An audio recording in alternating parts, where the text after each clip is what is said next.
이강인 선수는 더욱 공격적으로 활용할 때 빛이 나는 선수라는 것을 확인할 수 있는 경기였던 것 같습니다. 이강인의 활약에 대한 기대감도 이번 경기를 앞두고 리오넬 메시와의 비교가 등장하며 커졌었는데요. 이강인을 메시와 비교한 인물은 바로 PSG와 토트넘에서 활약했던 다비 지놀라였습니다. 지놀라는 방송에서 이강인을 언급하며 선수로서 이강인을 볼 때, 그의 이미지를 볼 때 그가 마요르카에서 활약할 때부터 메시의 왼발과 많이 닮은 왼발을 가졌다. 왼발로 경기를 할 때 항상 색다른 모습을 보이는 방식은 메시가 바르셀로나에서 했던 움직임과 몸짓을 발견할 수 있다. 나는 이강인이 PSG에서 꽃피우고 발전하는 모습을 기다린다라고 엄청난 칭찬을 남겼습니다. 세계 최고의 축구 선수인 메시와의 비교까지 등장하니 이강인에 대한 팬들의 시선은 더욱 높아졌는데요. 이처럼 이강인 선수의 장점을 더욱 10분 발휘할 수 있도록 공격진에 이강인 선수를 뛰게 하는 게 더욱 좋을 것 같습니다. 덴벨레 선수는 번뜩이는 모습을 몇 차례 보여줬으나 저기서 저걸 놓치나? 하면 무조건 덴벨레였습니다. 한마디로 기복이 있는 선수인데요. 유리몸이라 시즌의 절반은 항상 날렸던 선수라 빨리 날리면 차라리 좋을 것 같습니다. 부상으로 빠지지 않은 이상은 엘리케가 워낙 좋아하기에 계속해서 중용할 것 같습니다. 결승점 기점에서 알 수 있듯이 이강인 선수를 공격 라인에 배치해서 확실하게 공격적으로 활용해야 음바페도 살리고 PSG도 살리고 이강인 선수도 더욱 빛이 날 것 같은데요. 이날 경기를 앞두고 이강인, 비티냐가 공존하면서 중원에 있는 게 눈에 띄었는데요.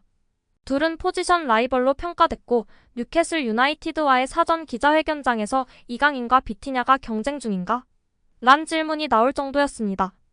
엘리케 감독은 좋은 선수들은 같이 뛸 수 있다. 둘은 윙어 미드필더로 나설 수 있으며 한 명은 중앙에, 다른 한 명은 측면에 있을 수도 있다. 한 명은 그라운드에서 뛰고 다른 한 명은 벤치에 있을 수도 있다. 둘 다 벤치에서 시작할 수도 있는 일이다. 모든 게 가능하다고 답했었습니다. 이강인을 두고 프랑스 푼 메르카토는 음바페가 골문에서 마무리를 하기 전 나머지 장면은 이강인이 만들었다. 이강인은 공을 소유하며 조율을 해 PSG가 숨을 쉴 수 있게 했다. 엘리케 감독이 신뢰를 보내는 이유를 증명하듯 자신보다는 팀을 생각하면서 모든 걸 바쳤다고 했습니다. 음바페와 평점이 같았습니다. 6점이었습니다. 이날 이강인은 패스 성공률 89%, 터치 43회, 슈팅 블록 1회, 드리블 성공 4회 중 3회 성공, 그라운드 경합 승리 6회, 피파울 3회, 인터셉트 2회 등을 기록하며 팀 승리에 공헌했습니다. 여기에 2004년부터 2010년까지 파리 생제르맹에서 뛰었던 제롬 로탕은 이강인을 선발로 내보내야 한다. 그와 주전 경쟁 중인 비티냐와 비교해보자. 이강인은 비티냐보다 훨씬 뛰어난 선수다. 기술이 좋아 상대 압박으로부터 벗어날 수 있다. 발기술도 훌륭하다. 상대가 강하면서 압박을 잘하는 팀이라면 이강인 같은 선수가 나서야 한다고 말했습니다. 1990년대 파리 생제르맹의 수비를 책임졌던 디디에 도마 이강인은 상대 압박을 이겨낼 줄 안다. 기술과 배포가 상당하다. 겁이 없어 상대 압박도 잘 뚫을 수 있다. 중원에서 쓰기 매우 적합한 선수다라고 칭찬했습니다. 오늘 경기에서 이강인이 헌신적인 모습을 보여주자 루이스 엘리케 감독도 풀타임을 부여했습니다. 후반에 덴벨레와 무키엘레, 솔레르를 불러들이고 콜로 무아니, 밀란 슈크리니아르, 리카 에르난데스 등을 투입하며 변화를 주는 과정에서 이강인은 벤치로 부르지 않았습니다.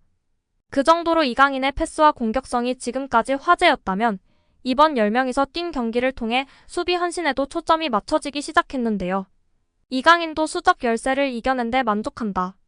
경기 이후 인터뷰에서 어려운 경기였지만 긍정적인 대목이 있었다. 특히 수비에서 우리는 아주 견고했다. 르아브르의 골을 내주지 않고 승리한 건 아주 좋은 결과다. 매우 행복하다라고 팀 승리를 우선시하는 모습이었습니다. 엘리케 감독 역시 선수들이 자랑스럽다. 정신력을 높게 평가한다. 한 명이 부족해도 평소처럼 아름다운 플레이를 펼쳤다며 수비가 좋았다.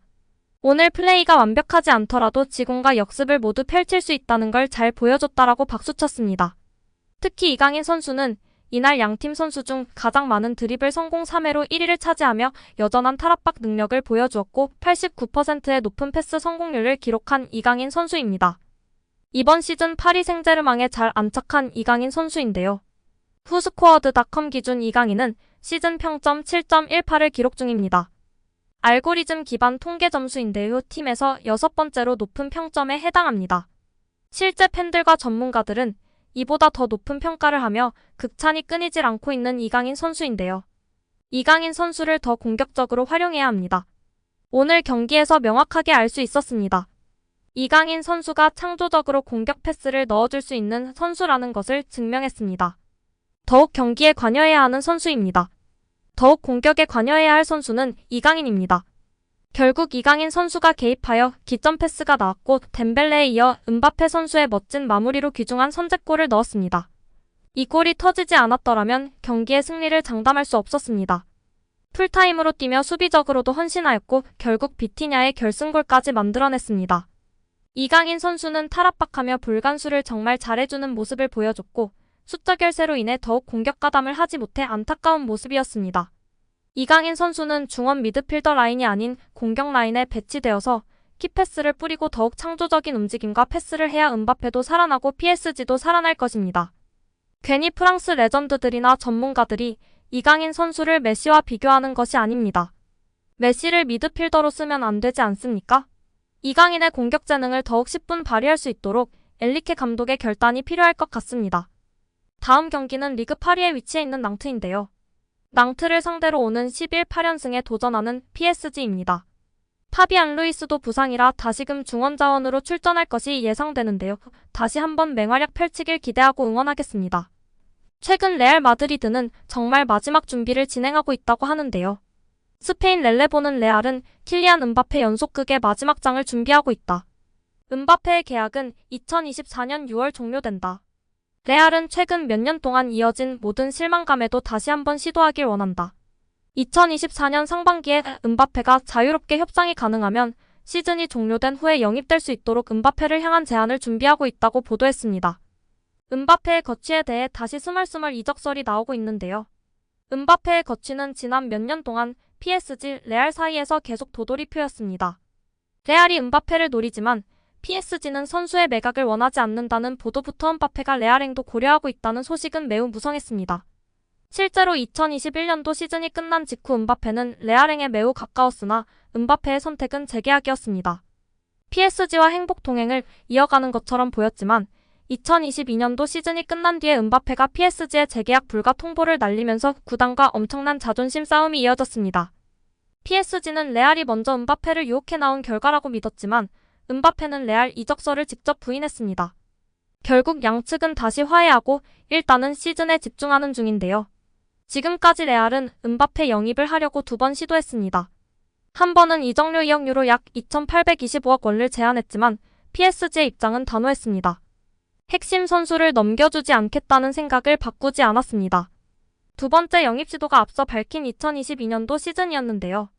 레알과 PSG 사이에서 은바페는 결국 소속팀을 선택했습니다. 하지만 플로렌티노 페레즈 레알 회장은 끝까지 은바페를 포기하지 못하는 모양새입니다. 렐레보는 은바페를 무조건적으로 존경하는 페레즈 회장은 결코 문을 쾅 닫고 싶지 않았다고 설명했습니다. 이적료 없이 은바페를 데려올 수 있는 기회이기에 다시 손을 뻗어보려고 하는 것입니다. 오늘 영상은 여기까지입니다. 끝까지 시청해주셔서 감사합니다. 늘 건강하시고 더 좋은 영상으로 찾아뵙겠습니다. 구독과 좋아요도 잊지 마시고 부탁드립니다. 감사합니다.